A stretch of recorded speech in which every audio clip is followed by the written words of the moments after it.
The motivation to go green has increasingly become part of many organizations' corporate social responsibility, and that includes the various agencies of the United Nations which have adopted eco-friendly practices. Now, they say that this is reducing their costs, from directing their staff to use only paper cups or their own water bottles to using fuel-efficient saloon cars. The global body is reaping huge benefits, as JoyNews editor Araba Kumson recently found out. The need to go green is increasingly becoming important because of climate change and how it's affecting the way we live. Some organizations are going eco-friendly, and the UN and its agencies is not left out. Today, I'm here to find out what specific actions they are taking to ensure an eco-friendly environment. Join me. The decision to prioritize environmental conservation was born out of an appeal from the headquarters of the UN to its global offices to go green and do away with single-use plastics. Not surprising, as it features highly in its Agenda 2030 and Sustainable Development Goals of protecting the planet.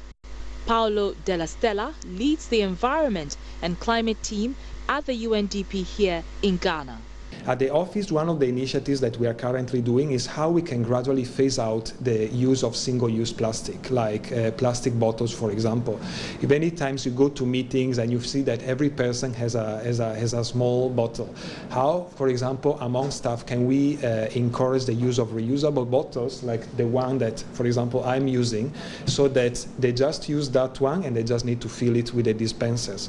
Or also when we have meetings with outsider people, we can provide glasses or paper cups to do that. But adopting eco-friendly practices didn't come easy initially to staff members, as he reveals. When it comes to changing practices and behaviors, it's not something that you can do overnight, and you can just tell staff overnight you cannot use single-use plastic anymore.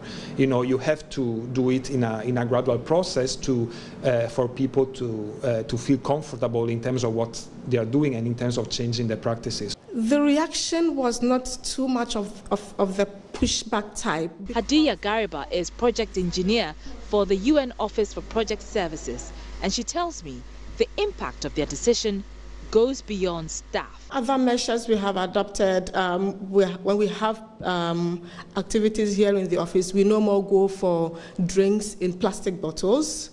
Yes. We have an agreement with people who come in to give us service in terms of catering. So the caterer comes in with ceramic plates, with stainless steel cutleries. So we don't need to use disposable plates. We don't need to use disposable cutleries. At each office I visited, I noticed the waste had been segregated with bins with clearly marked inscriptions such as general waste, plastic waste, and metal waste placed at vantage points. This is for the plastic, this is for the paper, and then anything that we cannot recycle, we have the general waste. Okay. We also have for organic, like the food waste, but then we don't keep that in offices. We have it outside in some places, so people actually have to go and throw the organic inside and then put into the general waste. The UN has also reduced the number of their sport utility vehicles, or SUVs, to fuel-efficient saloon cars and installed eco-savers in all their air conditioners, reducing fuel and electricity consumption. Camille Sani is head of administration at UNICEF. The immediate impact has to do with cost saving, means that we would have enough funds to channel it into delivering more results for our children and women. And then the second is, that is most important, to protect the environment for our future children.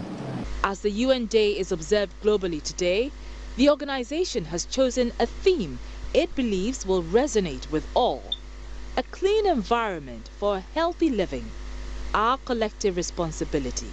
Hadiya reiterates why other organizations must follow in their steps and adopt eco-friendly practices. Positive venture in terms of our livelihoods in the near future. Positive venture in terms of you reaping it, the benefit of it at the end of the day. Look at the practices we are going through. We are harvesting rainwater. So at the end of the month, when we have to make payments to Ghana Water Company, we are reducing the cost of our water. We are using LED bulbs. At the end of the month, when we have to make payments to Electricity Company of Ghana, we are paying less because it's highly energy efficient.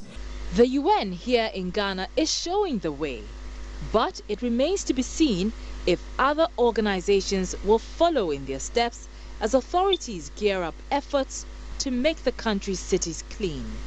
Araba Kumsin, JoyNews, Accra.